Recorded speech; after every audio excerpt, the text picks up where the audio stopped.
Hello, Stephen King-Italia.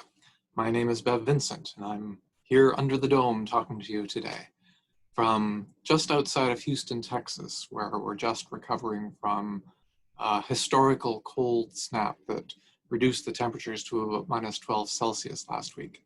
We had snow on the ground for 3 or 4 days, which is really unusual. So thank you for asking me some questions, and I'll try to answer them as thoroughly as I can. The first question concerns how I got to know Stephen King and whether or not I am a lifelong friend and collaborator, as is described in the beginning of Odio Volare, the Italian version of Flight or Freight, the anthology that I co-edited with Stephen King.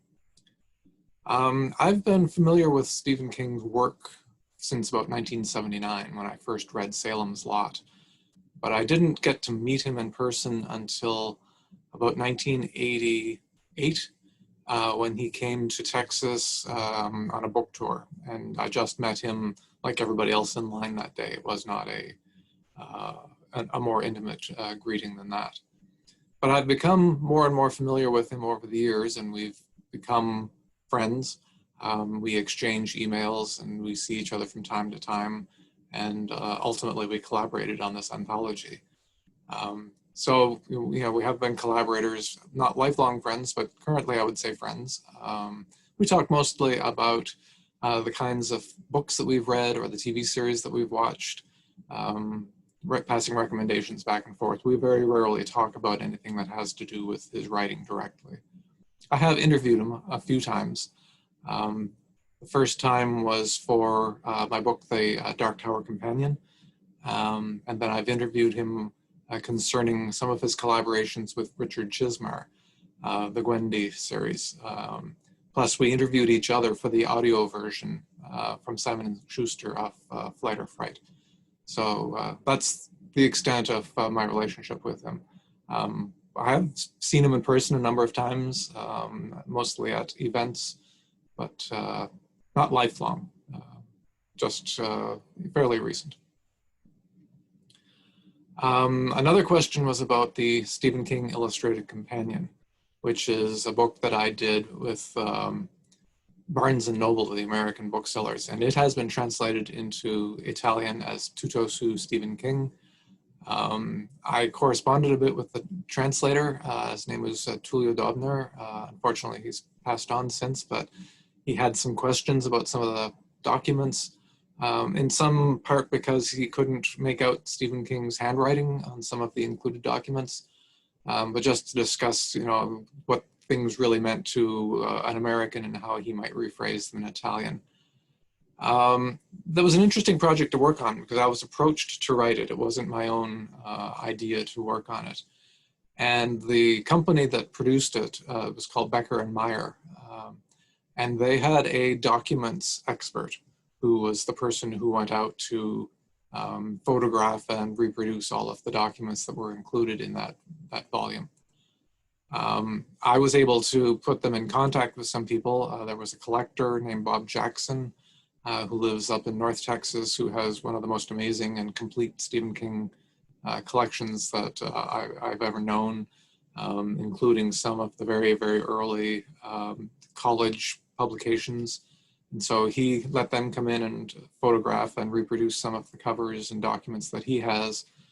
Plus, I was able to put him in touch with Stephen King's office, and they gave him access both to a photo album that they had, and then to King's archives at the University of Maine. We didn't really have any idea beforehand what we would be looking for. He took my documents of what I had written, the outlines and the finished pages, and he just went searching to find things that would go along very well with those chapters to illustrate what I was talking about. So in terms of whether there was anything that didn't make the cut, nothing really comes to mind because I don't think that we had any definite ideas beforehand.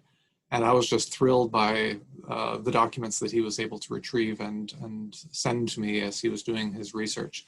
And I'm very, very grateful to Stephen King and to his office for giving us basically free hand to reproduce whatever was found in the archives that we thought would be relevant to the book.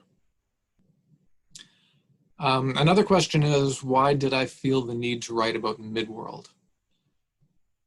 I've been writing about Stephen King's work since about 2001, and even before that, I was really a part of the Stephen King community on the internet when it first started. There was something called Usenet back in the 1990s, which is a bit like what Reddit is these days. There were groups for particular ideas, people, performers, subjects. And there was one called alt.books.Stephen King. And it was very active. And I was an active participant in that group. And so people after a while would ask me when I was going to write about Stephen King, write a book about him, especially once I started writing my column for Cemetery Dance magazine in 2001.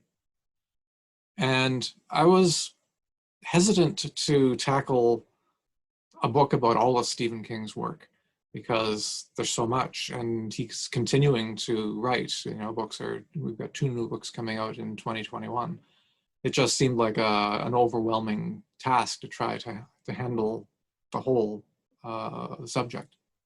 But when I found out that he was going to write the last 3 books in the Dark Tower series, it occurred to me one morning that you could talk about the 7 books at the time of the Dark Tower series.